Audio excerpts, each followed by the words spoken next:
Do you know why an Amber Alert is called an Amber Alert? I bet a lot of you don't. It's actually based on a true crime case. I always thought it meant like red alert, but nope. This is the kidnapping of Amber Hagerman.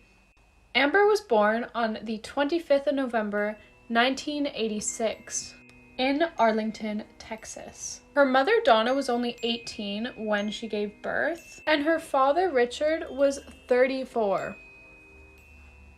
Amber also had a brother 4 years younger than her called Ricky. Amber's father was known for being an alcoholic who could sometimes be aggressive.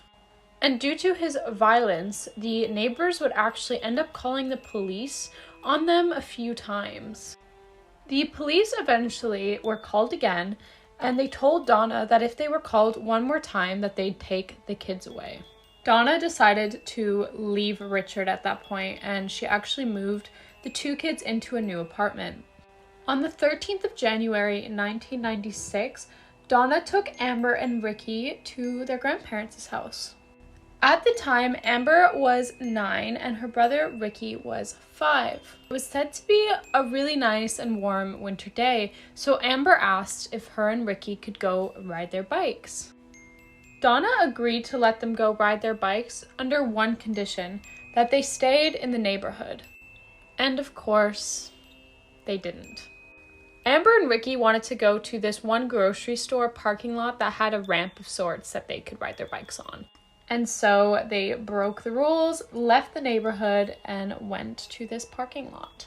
After a bit, Ricky wanted to go home, and Amber was like, okay, you go ahead, I'll be right behind you. So Ricky got on his bike and he went home, thinking that Amber wasn't far behind him.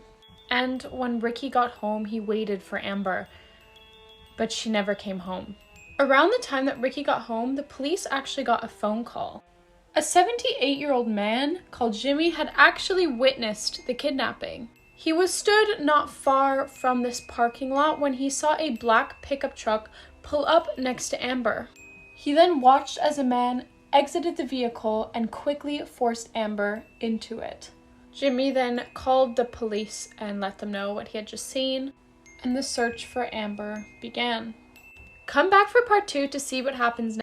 Part 2 of the case that started the Amber Alert system. So this man Jimmy has witnessed the entire kidnapping, and the police are now aware of it. The truck was said to be headed towards town, so the police headed in that direction. Unfortunately, the kidnapper was driving an extremely common car, a black pickup truck. The police spent hours trying to find this truck, but there were so many. And so on that first day, they were unsuccessful. Richard, Amber's father, was initially the first suspect. He was quickly cleared because there was CCTV footage of him in a separate location. Once the father was ruled out, they had another suspect, but that one also fell through due to him having a solid alibi. Unfortunately, on the 17th of January, 1999, less than a week after she went missing, her body was found. A dog walker found her in a creek and she had her throat slashed. This creek was only a few miles from where she was kidnapped. They estimated that she had actually died on the 15th, meaning that her captor had had her for 2 days. And the autopsy showed that she had been badly beaten and assaulted. I can't imagine what she went through. Unfortunately, she was left in a ditch, which means that all of the DNA had washed away. The police literally had nothing to go on. They spent around $1 million trying to solve this case. There was even an entire team dedicated to solving her murder, but no one ever caught the man who killed her. Everyone involved, especially Amber's family, never got closure. One good thing did come out of this case, though.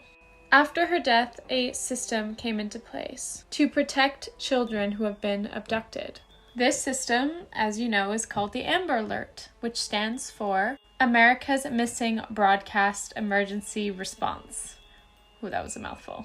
This system made it so the public can be informed about these missing children right away, their descriptions, the description of maybe the vehicle they've been taken in, who's taken them, etc., to protect them and hopefully get them home safe. Though Amber's family was never given the justice that they deserved, At least they can know that her case has helped create something that has saved 1,127 kids so far. I hope Amber rests in peace now and that her family were able to also find peace in the situation. But I thought you guys might find that interesting because I didn't know that that's why an Amber Alert was called an Amber Alert.